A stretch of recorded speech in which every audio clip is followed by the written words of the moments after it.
Selamat siang, masih bersama saya Yoga Pratama, NIM 329, kelas 4 PGSD A2. Pada siang hari ini saya akan menjelaskan tentang perbedaan teori behavioristik dan konstruktivistik dalam pembelajaran di sekolah dasar.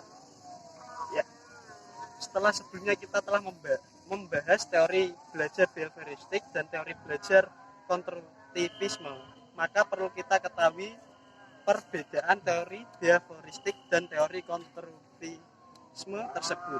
Dan kita pun telah mengetahui bahwa menguasai teori-teori tersebut dalam kompetisi pedagogi guru yang menjadi salah satu syarat apabila ingin menjadi guru profesional. Ya, ciri-ciri pembelajaran behavioristik dan pembelajaran konstruktivistik. Untuk dapat membedakan pelaksanaan teori behavioristik dan konstruktivistik, maka kita pahami dulu ciri-ciri keduanya. 1. Ciri-ciri pembelajaran behavioristik. Dari dulu pembelajaran yang berlangsung didominasi oleh guru. Pembelajaran ini berdasarkan pada teori belajar behavioristik. Oleh karena itu, pembelajaran behavioristik disebut juga dengan pembelajaran tradisional. Seperti pembelajaran yang pada saat dulu siswa belum mengetahui tentang online atau handphone, smartphone atau internet. Ya, pembelajaran tradisional atau behavioristik berlangsung dengan cara guru berceramah, menyampaikan materi pembelajaran, dan peserta didik duduk manis atau hanya sekedar mendengarkan saja. Guru pun banyak bergantung pada buku teks, sehingga materi yang disampaikan sesuai urutan isi buku tersebut. Peserta didik disuruh mendengarkan paparan materi buku teks, kadang sesekali mencatat.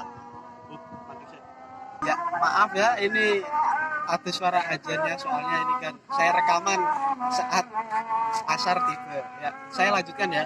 Pembelajaran behavioristik ini adalah berulang kecil sekali menghasilkan perbedaan cara pandang antar guru dan peserta didik.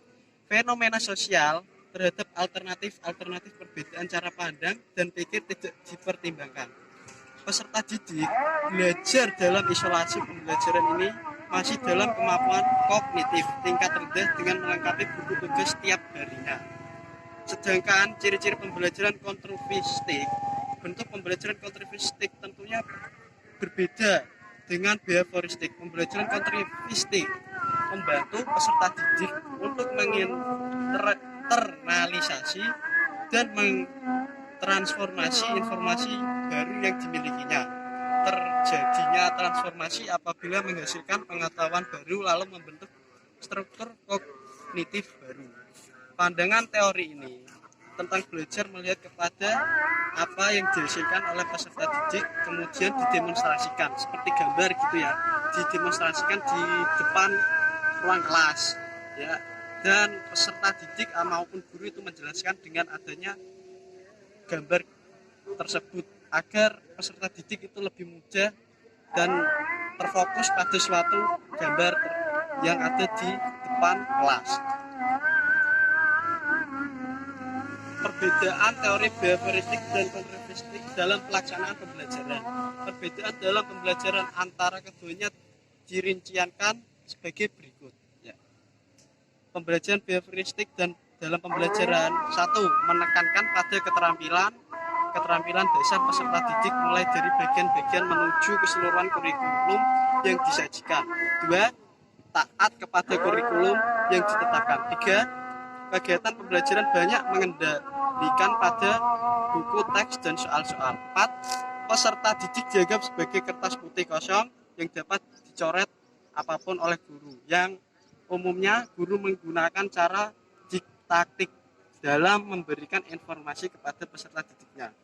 5. Hasil peserta didik menjadi pembagian dari pembelajaran dan dilakukan ketika pembelajaran berakhir.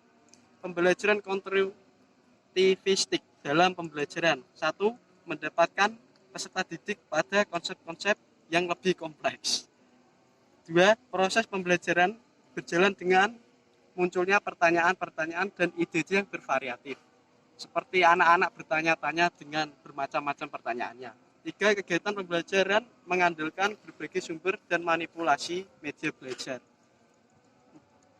4. Peserta didik dianggap sebagai pemikir yang memunculkan pendapat dan teori-teorinya sendiri. Penerapan teori konstruktivisme dalam kegiatan pembelajaran IPA di SD. Konstruktivisme adalah suatu pandangan bahwa siswa membina sendiri pengetahuan secara aktif berdasarkan pengetahuan dan pengalaman yang ada. Artinya, pembelajaran bersifat student centered atau terpusat kepada siswa. Guru hanya berperan sebagai fasilitator dalam pembelajaran. Dalam pembelajaran, guru dapat mengarahkan siswa secara mandiri atau kelompok untuk menemukan dan membangun konsep atau prinsip secara mandiri. Dengan menggunakan teori konstruktivisme, guru IPA SD tidak merasa kesulitan ketika mengajar siswa dengan menggunakan bahan ajar yang bersifat konsep teori maupun praktek. Misalnya pada pembelajaran materi sifat-sifat cahaya, guru menjelaskan materi dan mengajak siswa melakukan praktek secara langsung mengaitkan dengan lingkungan sekitar, sehingga siswa aktif mencari informasi dengan sendirinya.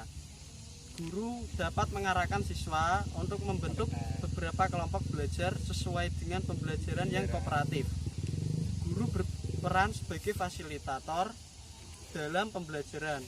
Dengan modul pembelajaran seperti ini, siswa dapat berinteraksi dengan siswa lain untuk dapat mengkonstruksi pengetahuan mereka tentang materi yang disampaikan.